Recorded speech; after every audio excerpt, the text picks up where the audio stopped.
raconter.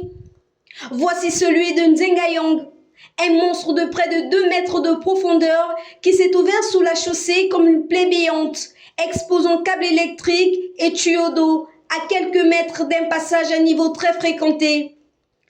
Un gouffre digne d'un film catastrophique.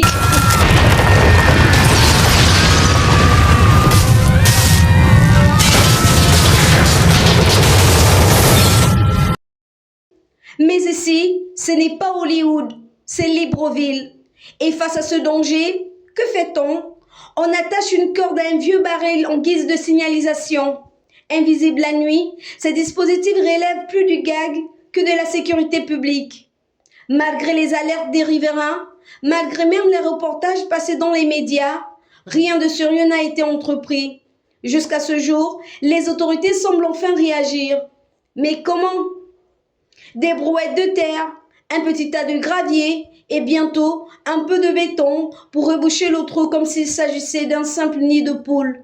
Une solution express, bâclée, indigne. Ce trou pourrait être le signe d'un problème bien plus large concernant la manière dont les travaux sont attribués. Selon certains témoignages, ce ne seraient pas toujours des professionnels qualifiés qui interviennent, mais parfois des personnes du quartier, peut-être choisies en raison des liens personnels plutôt que pour leur expérience. Dans certains projets, le coût des interventions semble largement dépasser la réalité du terrain. Un artisan touche quelques billets pendant qu'une facture bien plus élevée est transmise aux autorités. Résultat, définition parfois discutable, des risques potentiels pour les usagers et un flou persistant autour de l'utilisation de l'argent public.